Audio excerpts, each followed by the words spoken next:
Well, good morning, Dean, and I guess Riley and Peyton and Jesse, and I'm sure Ivy and Sophia too will chime in at some point. Oh, and I should probably say hello to Vince too, since he's going to be trying the sourdough experiment himself. So anyhow, it's about 9:30 or so in the morning, and I'm going to go ahead and take the sourdough, which has been sitting up on the fridge all night long, and get it down. I haven't looked at it yet, but it should have doubled itself by now. Oh, as you can see, it's good, bubbly. It's ready to go and make into sourdough. So I'll get this camera set back up again, so I can zoom in on there. I'll get the camera set up, and we'll get to making pancakes. Okay, well, before I get to stirring up, I'll show you. I got my ingredients ready. I got eggs, a bowl to mix some stuff with. I got right now vegetable oil. Crisco is what I use. It's cholesterol free. You can use either bacon grease or olive oil, I guess. Salt, some sugar, baking soda, and milk. A couple of measuring spoons, and a good old ladle. So, okay, I'll get the camera set up. Okay, now absolutely the very biggest golden rule of your sourdough. After you've set your sourdough, you've got to get your starter back in the fridge before you do anything. Anything sourdough, you've got to get your starter back in the fridge. So I've retrieved my jar from the fridge. And because this sourdough has been fed, it's a good happy pet right now. She's all ready to go back into the fridge. I don't know if you can see, it's a real good spongy consistency. I'll just go ahead and so right now it doesn't like to pour very good because it's good. It's a sponge. And some people actually call the sourdough the sponge at this point. So some people, you'll hear it referred to as setting your sponge, which we just did overnight.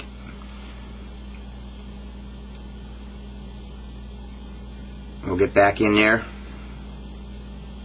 Stuff ain't pouring very good. Don't worry, it gets all over the outside of the jar, unless you got a real wide-mouthed jar. Vinny, I think as Dean talked into, he's going to make some sourdough crocks at some point. So you can fill it back up. Remember, it settles when it gets in the fridge and cools down a little bit. So I go about, I don't know if you can see that, about yay full, a little more than half, because it'll settle down. Wipe your threads off. At this point, the sourdough smells incredibly good. Good, soury, pungent kind of smell that sourdough has. So, put my lid back on. Now I don't want to tighten it up real tight. I want to back it off some. I don't know if you can hear that. It's on, but it's loose enough because as it sits in the fridge until it goes dormant, when it gets really cold, it's going to still off-gas some, and you don't want your sourdough container to explode in the fridge. So we'll get it back in the fridge. Okay, now comes packing. Now that you've got your starter back in the fridge, always remember, get your starter in the fridge before you do anything else. Now you can mess with it. Now you can do whatever you want with your starter. Just a nice spongy sourdough. What I like to do at this point is I like to put my eggs and my oil in, my two wet ingredients. So we'll take and get a couple of eggs into a bowl. And it's easier to incorporate your eggs if you just get them all whipped up first. Oh, I don't know, some real purists, I guess, say that you're not supposed to whip your eggs too much because it changes physically the construction of the egg, but the heck with that. I just stir it up like a Dixon hen. For crying out loud, it's just a pancake. Not rocket science. Some people get too technical. Okay, with that, now I'll add that into my sourdough. Put that in the sink. Now I want 2 tablespoons of my oil. Some people like to use bacon grease. Some even use olive oil. They all have their different tastes. But this does help with the cooking process, though. It helps in the sponginess. And that's 2 tablespoons of oil.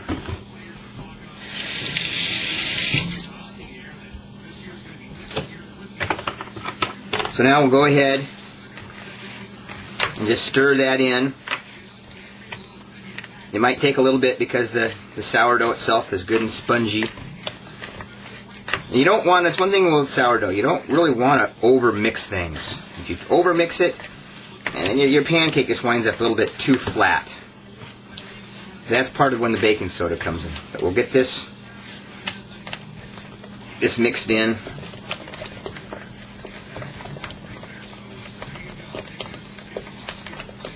So there we go. See, she's mixed in pretty good. That's your oil and your thing. Put that aside. Now with another bowl, or you can just rinse out what you just used. I'm going to have to. We want to take 2 tablespoons of sugar. Just good old-fashioned, just regular old sugar, nothing special. 1, 2. And then we want 1 teaspoon of salt.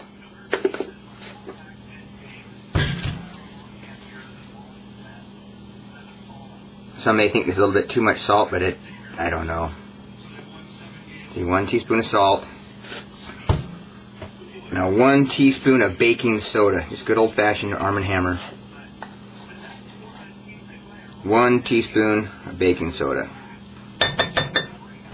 Okay, now we will take, and this is where the milk part comes in.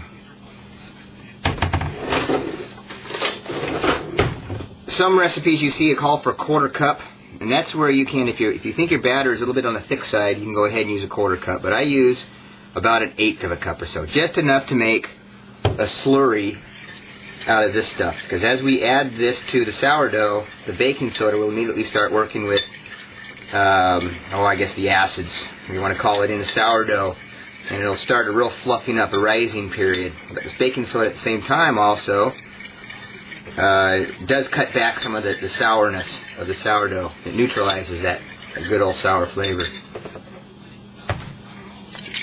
And now we'll go ahead and add that in.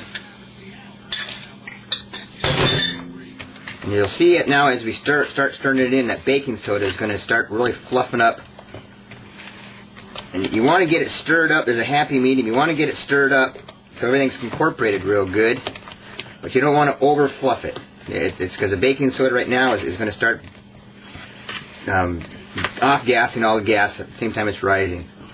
So at this point, you have your basic pancake starter, pancake mix. So what we want to do now is turn on the flat top, make flapjacks. So I'll get the flat top going here. Okay, this is the very last cake of the batch. As you can see, it's not quite as big.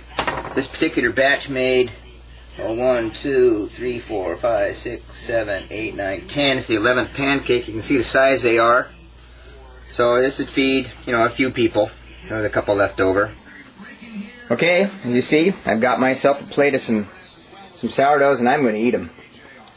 That's all left to do. There's the stack. So Dean and Riley and Peyton and Vinny and everybody, I hope you enjoy your sourdoughs. As you see, it's fairly easy to do. Just always remember to put that batter, your starter, back in the fridge before you start anything. With those simple rules, you should be able to have a successful life of your starter. It's like I was telling you when you were up here, Dean, my starter, I've been keeping it live for, I figure 17 years now, and I'd got it from a little cafe here in town. They claim that it went back to the beginning of the century sometime, which was last century. So you could venture to say that my starter is, knocking on the 100-year-old door anyhow. So go ahead and experiment with that, and I'll make some more videos coming up. You asked about my sourdough biscuits with biscuits and gravy. I'll show you that, and then maybe a few more. So anyhow, bon appetit!